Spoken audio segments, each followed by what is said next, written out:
Welcome back. This is going to be the first in a series of videos where I'm going to talk about the story Independence Day by Sefi Atta. I gave you this for homework from last week. I know that it's pretty long. Stick with it, break it up into a couple of different sittings to try to read it. I think it's 17 pages. How long it is will kind of pay off for us once we're trying to write our essay about this story, because then at least we'll have a lot of things that we could talk about, a lot of quotes to use, that kind of stuff. So, bear with it. I think the story's pretty interesting. Make sure you get through it. But in this video, I just want to talk about the plot of the story and what happens and the characters, and just make sure we're all on the same page. Because I've had student essays before where, it'll be a pretty solid essay, but then they just like misunderstand something about the plot of the story, and that just, we don't want to do that in our essay. That could really throw things off if we like get confused about a character or something like that. So I just want to kind of go through it. So just to summarize the plot, our main character is Eve. She is currently a nanny living in New Jersey.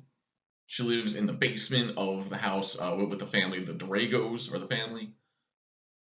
One thing about the story is that there's a lot of flashbacks, right? So Eve is from Nigeria, but she is now living as a nanny in New Jersey. So, you have to keep track of like what time we're in and like when a flashback's happening. So in the present, it's America, it's the 4th of July, it's 2003, I think. That's when the story was written. They don't give us don't mention a date in the story, but so I guess we can assume that it's 2003. And Eve's going through whatever, all the stuff that she has to do that day, but everything that she sees, as she's going through her day, she has these memories that come back of when she was living in Nigeria with her parents. And we hear about her boyfriend Val, and how she like went to college to be a nurse, and then she got this opportunity to be a nanny. She comes to America to do this, all of that. So I would be, really trying to make sure that you're aware of when we're going into a flashback. Maybe that would be something good to like write on the paper if you're able to print it out. Just be like, okay, now this is a flashback, just to keep everything track in your head. I'm doing this story with another class, and I had a student tell me like, oh, that they thought that it was two different characters, like that Eve was in New Jersey and then it was another character. No, it's Eve the whole time. We're just the whole story's from her point of view, right? So it's kind of like, think about your own life. When you walk around during the day, you see things, and it just kind of reminds you of something else. And it might not be like really make sense. We just kind of like have this like make these connections and associations. So I think that's what the story's doing. It's very much from Eve's point of view. So we just like at different times go into her memories and see things from back in Nigeria. So I want to make sure that you know what's happening with that. So some of our main characters, I think our two biggest characters are probably Eve and Mrs. Durago. Some more minor characters, we have Dr. Durago, the children of the family, Eve's parents, her boyfriend, like I mentioned. Um, so I just want to go through a couple of the main characters and think about what their motivations are. A good way to kind of get started with the plot of a story is to look at the main characters and just think about, well, what do they want? What are they trying to do in the story? What are they trying to get done? What's like the action here? So first we have Eve, right? Like we just said, she's from Nigeria. She's working as a nanny with the Doragos. But what does she want in the story? What is her motivation? She wants to become a nurse. She doesn't want to be a nanny, really. She I think wants to live in America, but she wants to go on her own. She wants to be independent. That's another thing I want to talk about, the independence as like a theme in the story with for a few different characters. But she wants to be a nurse, right? Obviously she can't do that if she's watching the Drago's kids. Now Mrs. Drago, she oh, I should also say about Eve. It seems that Eve, has the education to be a nurse, that she went to college for it or whatever, but then she couldn't get a job as a nurse in Nigeria, and then she gets this opportunity to come to America, be a nanny, and I think it says, that she actually would make more money as a nanny in America. So it just is like an opportunity that she can't pass up. So she goes there, but she still does want to be a nurse. So Mrs. Drago has kind of been taking care of the kids until Eve shows up, and Eve's like supposed to help her with that. She wants to be a doctor. She is like, I guess, I don't know. I guess she has the degrees for that, but she needs to do like her residency or something. I'm not totally sure. She talks at one point about how she needs to move into hospital accommodations for 6 months. I guess she needs to go and like live at a dorm or something like that for the hospital, I guess, so that she can like do her like training period or something to fully become a doctor. I guess. Maybe you guys know more about this than I do. But she wants to be a doctor, so that's the reason that she needs Eve, right? She needs Eve to watch the kids if she's going to be a doctor, especially since she basically wants to move out of the house for 6 months and have Eve like really be the main caregiver for the child for the children.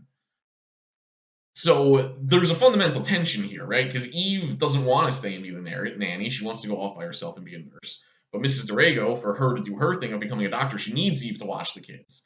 So it's like they're kind of in conflict here, right?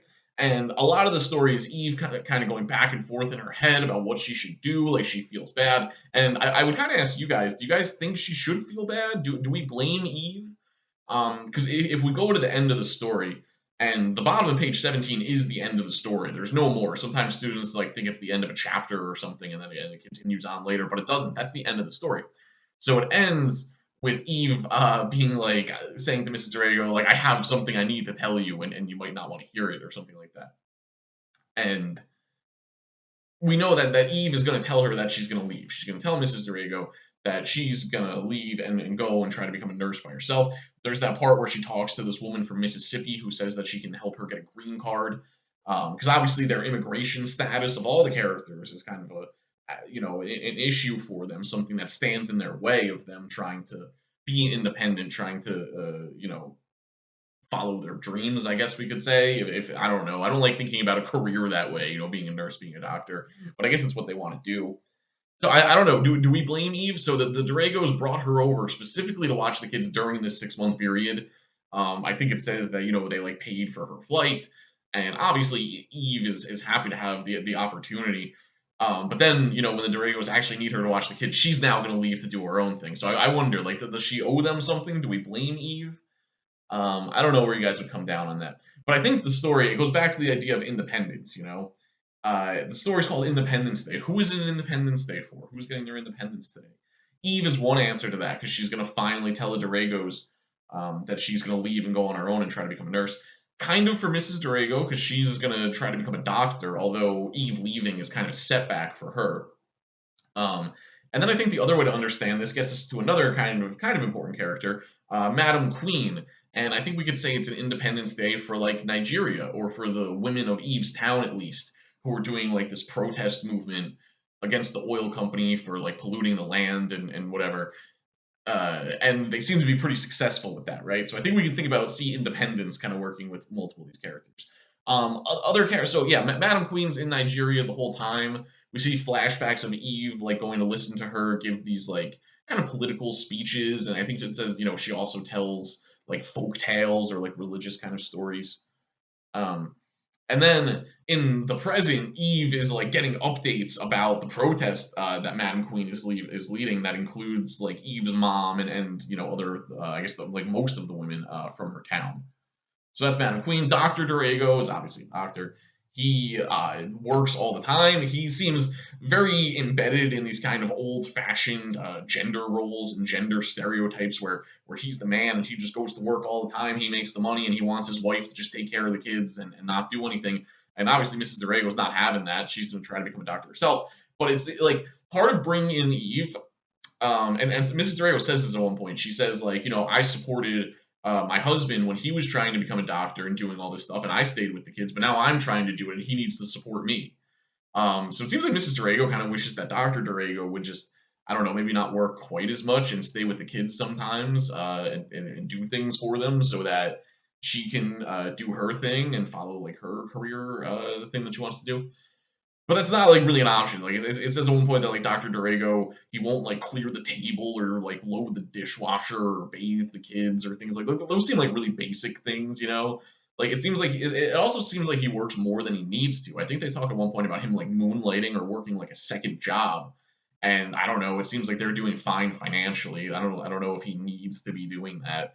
Um, so yeah, with Dr. Dorego, he seems like pretty selfish, pretty like old fashioned with this kind of gender stuff where he just doesn't want to help out like at all. He also doesn't go to the picnic with the family, right, on the 4th of July in the story. So that's Dr. Dorego, Madam Queen. And then we have Eve's parents with the kids, not too many other main characters. I would just make sure that you see kind of the tension between Eve and Mrs. Durago here.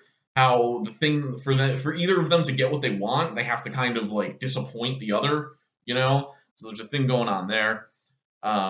And again, that you make sure that you realize when we're going into a flashback. Anything happening in Nigeria, unless it's Eve hearing about it through like the internet or pictures that she sees, but any of the time where we're actually in Nigeria seeing things happening, that's a flashback, right? So just make sure you're kind of aware of where we are with that. And if you guys have any, so yeah, just to give us a little more of just the action in the story, it's all building up to Eve leaving. It's all like her, that she goes to the park with the kids. We just get a lot of her backstory and stuff.